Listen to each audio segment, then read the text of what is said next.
বাজি খেলে আতিক সাহেব, ধরে ফেলাইল আতিক সার্জেন্ট, শৈলবার ধরে ফেলাইল যে এত টাকা বাজি ধরছি তো পুলিশের গাড়িতে হাত দিতে পারিস তাহলে তোর 2 লাখ টাকা হাতও দিল। দেখেন সামনে কি হয়।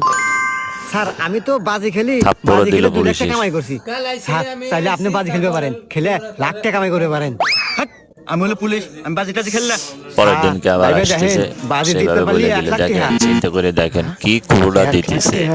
শালা চাকরি রে কারণ পাইলে চিন্তা করলে মাথা আমি পাই বেতন 8-900, 8,000 আচ্ছা ক, 9,000। কি বাজি? স্যার তাহলে কালকে এই কিভাবে জায়গাতে আমি দেয়? আইসা আপনার গালে একটা চোয়ার মারমু, চোয়ার মারার পর ঠিক আপনার আছে। শরীর পুরো লাল হয়ে যাবো। আর যদি লাল না হয় তাহলে আপনি 1 লাখ পরের টাকা দিন দিবেন। পরের দিন আবার আচ্ছা চলে ঠিক আছে, যা, আসতেছে, আমি বাজি ধরলাম, যা। এসে দেখেন কিভাবে একটা থাপড় দিলে, একটা চটকানি মারিয়ে দিল। আমার গাও নালা নাই, দে 1 লাখ টাকা দে।